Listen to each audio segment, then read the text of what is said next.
اصل کہانی یعنی طوطا کہانی تو وہی ہے، سید حیدر بخش قادری نے جو ترجمہ کیا ہے۔ یہ طوطا کہانی کس کا ترجمہ ہے؟ وہ ہے طوطی نامہ قادری کا، یہ فارسی زبان میں۔ تو فارسی کتاب طوطی نامہ قادری کا اردو ترجمہ ہے کون سی کہانی؟ سبرس، قصہ چادر ویش، طوطا کہانی، فسانہ عجائب۔ صحیح جواب ہے طوطا کہانی۔ اصل داستان شخص طوطی یعنی طوطے کی کہی ہوئی 70 کہانیاں اس زبان میں لکھی گئی تھی، فارسی، عربی، سنسکرت، ہندی۔ صحیح جواب ہے سنسکرت۔ یہ داستان فورٹ ولیم کالج کے تحت اور ڈاکٹر جان گلکرسٹ کے حکم پر لکھی گئی تھی، طوطا کہانی۔ بہت ساری ہماری کہانیاں فارسی سے جو ترجمہ ہوئی ہیں اردو میں، وہ اصل میں فورٹ ولیم کالج کے تحت۔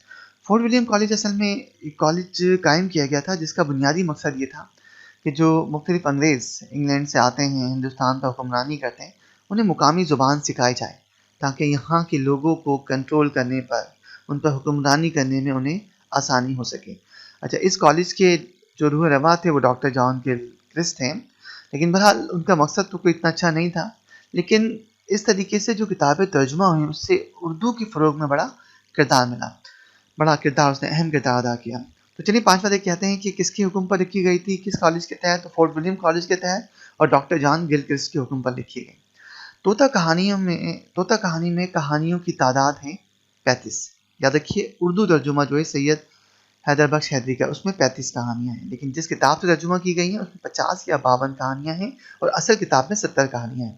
اچھا، اب اس کی جو ہیروئن ہے خجستہ، یاد رکھیے سنسکرت زبان میں جو ہیروئن ہے ان کا نام مختلف ہے، ہیرو کا نام مختلف ہے، ان کے والد کا نام مختلف ہے۔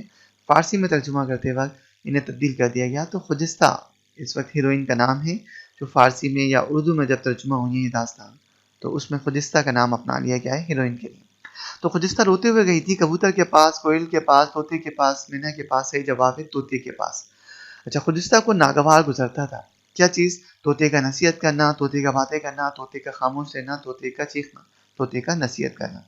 اصل میں یہ طوطا جو ہوتا ہے، وہ جو داستان ہے، یہ اصل میں ایک شہزادہ ہوتا ہے، تو وہ کسی کی بد دعا کی وجہ سے طوطا بن جاتا ہے، اور پھر ایسا ہوتا ہے کہ خجستہ کا شوہر وہ اس طوطے کو خرید کے لے آتا ہے، اس کے ساتھ طوطی بھی ہوتی ہے، تو اسے خرید کر لاتا ہے، لیکن یہ بڑا سمجھدار ہوتا ہے، بہت اچھی باتیں کرتا ہے، فہم و فراست والی باتیں کرتا ہے، تو خجستہ کا شوہر مبارک اسے بہت پسند کرتا ہے۔ اچھا، اسے ایک شہر سے دوسرے شہر جانا ہوتا ہے، تو وہ خجستہ کو کہہ کے جاتا ہے کہ تم طوطی کا خیال رکھو گی اور ان کی باتوں پہ عمل کرنا، لیکن پھر خجستہ کچھ ایسی راہ پر چلنے کی کوشش کرتی ہے جو مناسب نہیں ہوتی، تو طوطا اسے سمجھاتا ہے، اسے کہانیوں میں الجھا کے رکھتا ہے جب تک کہ اس کا شوہر مبارک واپس نہ آ جائے۔ اچھا، اب وہ جو نصیحتیں کرتا ہے وہ خجستہ کو بڑی ناگوار گزرتی ہیں۔ اچھا، خجستہ کو داستان سنائی کس نے جناب؟ کبوتر نے، مینا نے، طوطے نے، کوئل نے۔ صحیح جواب ہے طوطے نے، اور یہ سلسلہ چلتا رہتا ہے۔ اچھا، اب اس میں سے ایک کہانی تھی چار مالدار کی، جس کا بنیادی خیال یہی تھا کہ وہ لوگ نقصان میں رہتے ہیں جو اپنے دوستوں کی باتوں پر عمل نہیں کرتے۔ اصل میں بالواسطہ طوطا یہ کہنا چاہ رہا تھا کہ میں تمہیں جو نصیحت کر رہا ہوں، اگر تم اس پر عمل نہیں کرو گی تو تمہارا ہنستا بستا گھر جو ہے وہ اجڑ جائے گا، تم بہت گھاٹے کا سودا کرو گی۔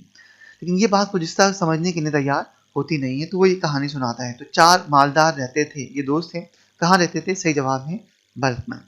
چاروں دوست کے چاروں یار ہو گئے تھے، بیمار، سست، مفلس، مالدار۔ صحیح جواب ہے مفلس۔ چاروں مفلس گئے، اپنے مفلسی کا علاج ڈھونڈنے کے لیے ایک دانشمند کے پاس گئے کہ آپ کوئی راہ نکالیں، تو وہ ڈاکٹر کے پاس گئے، عامل کے پاس، حکیم کے پاس، نجومی کے پاس۔ تو صحیح جواب ہے حکیم کے پاس۔ دیکھیے حکیم سے ہمارے ذہن میں تو وہی آتا ہے، حکیم کہ جو علاج معالجہ کرتے ہیں، ٹھیک ہے، لیکن حکیم اصل میں لفظ حکمت سے ہے، اور حکمت کے معنی فہم و فراست کے، عقل مندی کے، دانش مندی کے ہوتے ہیں۔ تو ہر وہ شخص حکیم ہے جسے اللہ نے فہم و فراست سے، عقل سے، دانش مندی سے نوازا ہے۔ اچھا، حکیم نے چاروں کو دیا، ایک مورا دیا، ایک سیپ دیا کہ یہ آپ سر پہ رکھ کے جائیے، جہاں یہ گرے گا اس جگہ کی آپ نے کھدائی کرنی ہے، تو امید ہے کہ آپ کی قسمت بدل جائے گی۔ تو مورا دیا تھا، مورا تھا کس چیز کا؟ بہادری کا، علم نجوم کا، کامیابی کا، حکمت کا۔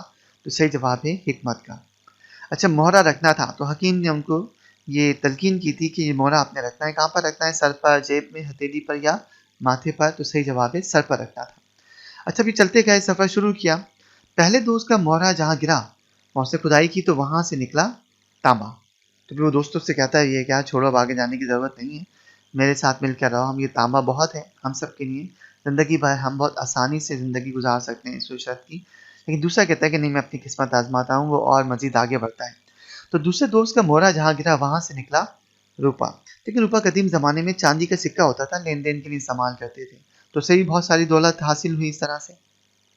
یہ اتہاس سے یاد کیجیے گا, پہلے دوست کا جہاں مورا گرا وہاں سے کیا نکلا, دوسرے دوست کا مورا گرا وہاں سے کہا, کیونکہ ساری ایم سی کیوز آپ کی یہاں سے بنی ہیں اور امتحان میں بھی آ سکتی ہیں. اگلا ہے کہ تیسرے دوست کا مورا جہاں گرا تھا وہاں سے نکلا سونا. تو ہر دوست کی دوسرے دوستوں سے مزید کہتا ہے کہ اب ہمیں آگے جانے کی ضرورت نہیں ہے. لیکن چوتھا دوست اتنا سارا کچھ نکلنے کے بعد اور دوستوں کی پیشکش کے بعد بھی وہ کہتا ہے کہ میں اور آگے جاؤں گا, مزید مجھے ہیرے جواہرات ملیں گے, لیکن وہ خالی دامن ہی رہتا ہے. تو چوتھے دوست کا مورا جہاں گرا وہاں سے نکلا لوہا, جو اتنا قیمتی نہیں ہوتا.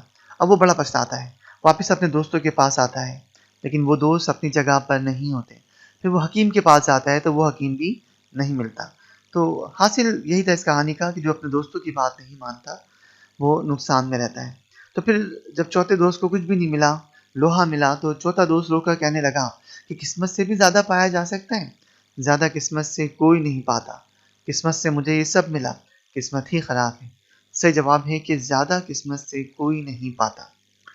چوتھا دوست واپس آتا ہے, لیکن چوتھے دوست کی نہ باقی 3 دوستوں سے ملاقات ہوئی اور نہ حکیم سے, جس نے وہ مورا دیا تھا, جس نے ایک راہ نکالی تھی ان کے لیے.